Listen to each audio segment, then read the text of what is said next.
இப்போ நம்ம எம்டி சால்னாக்கு ஒரு தேங்காய் அரைப்பு ரெடி பண்ணிக்கலாங்க. நான் 1/4 கப்பு அளவுக்கு தேங்காய் எடுத்திருக்கேன். இது நம்ம 4 பேருக்கு நான் இன்றைக்கி பண்ண போகிறேன். அதனால் 1/4 கப்பு தேங்காய் எடுத்திருக்கேன். 1/2 டீஸ்பூன் அளவுக்கு சோம்பு, 5-6 முந்திரி பருப்பு, கொஞ்சம் திக்னஸ்க்காகத்தான்.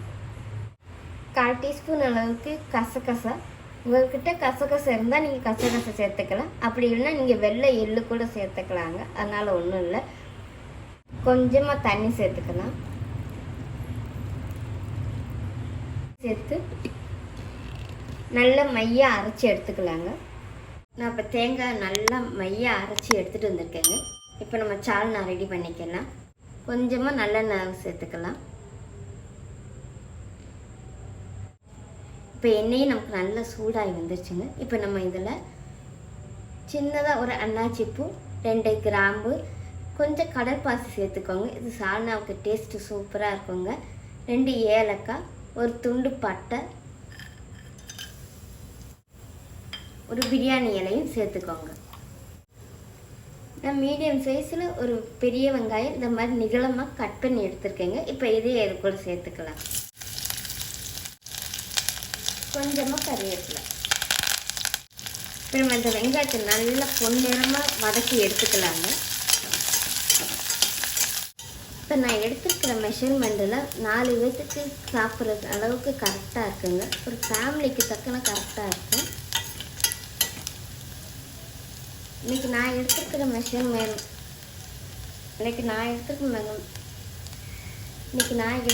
மெஷர்மெண்ட்டு வந்து 4 பேருக்கு கரெக்டாக இருக்குங்க. என் ஃபேமிலியில் 4 பேர் இருக்காங்க. அந்த அளவுக்கு தக்கனதாக நான் எடுத்துருக்கேன்.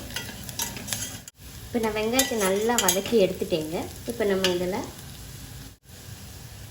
மீடியம் சைஸில் ஒரு தக்காளி இந்த மாதிரி பொடியாக கட் பண்ணி எடுத்து வச்சுருக்கேன். இப்போ இதே இது கூட சேர்த்துக்கலாம். 1 டீஸ்பூன் அளவுக்கு ஜிஞ்சர் கார்லிக் பேஸ்ட், கொஞ்சமாக மல்லி இலை, புதினா.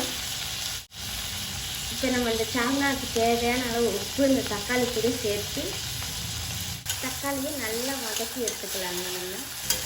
நான் தக்காளி நல்லா வதக்கி எடுத்துட்டேன். நல்லா மசிஞ்சு வந்திருக்கு எனக்கு தக்காளி, பாருங்களேன். இப்போ நம்ம இதில் பொடி வகையெல்லாம் சேர்த்துக்கலாங்க.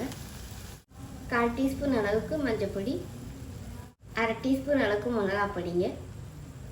எனக்கு இந்த மிளகாப்பொடி நல்லா உரைக்குங்க. அதனால தான் நான் 1/2 டீஸ்பூன் சேர்க்குறேன். உங்கள் மிளகாப்பொடி உரப்புக்கு தக்கன நீங்கள் பார்த்து சேர்த்துக்கோங்க. கலருக்காக கொஞ்சம் காஷ்மீர் சில்லி பவுடர் நான் சேர்க்குறேங்க. 1/2 டீஸ்பூன் அளவுக்கு கரம் மசாலா, 1/2 டீஸ்பூன் அளவுக்கு மல்லிப்பொடிங்க,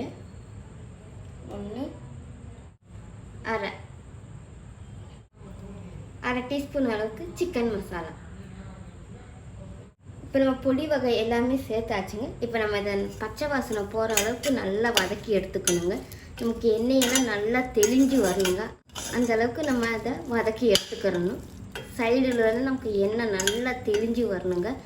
அதான் நமக்கு மசாலாவோட பச்சை வாசனை போயிடுச்சுன்னு அர்த்தம். பாருங்களேன், எண்ணெயில் நல்லா தெளிஞ்சு வந்திருக்குங்க. நமக்கு மசாலாவோட பச்சை வாசனை நல்லா போயிடுச்சுங்க. எண்ணெயில் நமக்கு நல்லா தெளிஞ்சு வந்திருக்கு. இப்போ நம்ம இதில் அரைச்சி வச்சிருக்கிற அந்த தேங்காய் பேஸ்ட்டை சேர்த்துக்கலாம்.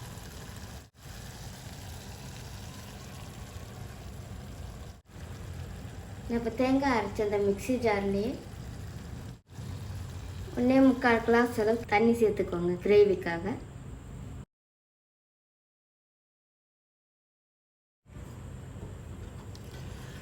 தண்ணியை சேர்த்துட்டு நல்லா மிக்ஸ் பண்ணி கொடுத்துக்கோங்க. சப்பாத்தி பூரிக்கெலாம் நீங்கள் நல்லா தண்ணியாக ஊற்றி சாப்பிட்ணுன்னா நீங்கள் 2 கிளாஸ் அளவுக்கு தண்ணி சேர்த்துக்கலாங்க. உங்களுக்கு கொஞ்சம் திக்காக வேணும்னா நம்ம 1.25 கிளாஸ் அளவுக்கு தண்ணி சேர்த்துக்கலாம். இப்போ நமக்கு இது ஒரு கொதி வரட்டும். ஒரு கொதி வரவும் உப்பு உரப்பு செக் பண்ணிவிட்டு நமக்கு காலெனா சேர்த்துக்கலாங்க. அதுக்கப்புறம் நம்ம ப்ரெஷர் போட்டுக்கலாம்.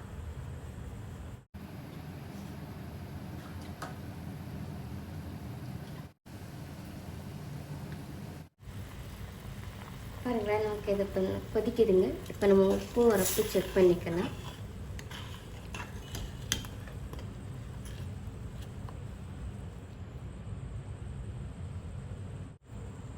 எனக்கு உப்பு உரப்பு எல்லாமே கரெக்டாக இருக்குங்க. இப்போ நம்ம இதை ப்ரெஷர் போட்டுக்கலாம்.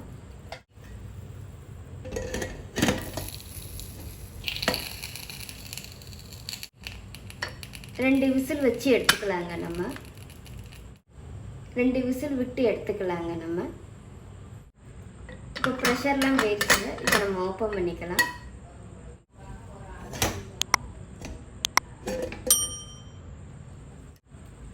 அவ்வளோதாங்க. இப்போ நம்மளுடைய அருமையான எம்டி சால்னா ரெடி ஆயிடுச்சு. இதை நம்ம தோசை, பரோட்டா, சப்பாத்தி இது கூடலாம் வச்சு சாப்பிட்றதுக்கு சூப்பராக இருக்குங்க. இதை மறக்காமல் ட்ரை பண்ணுங்கள். ட்ரை பண்ணி பார்த்துட்டு எப்படி இருந்துச்சுன்னு கமெண்ட் பண்ணுங்கள். அப்படியே ப்ளூபெர்ரிஸ் கிச்சனை சப்ஸ்கிரைப் பண்ணிக்கோங்க. தேங்க்யூ.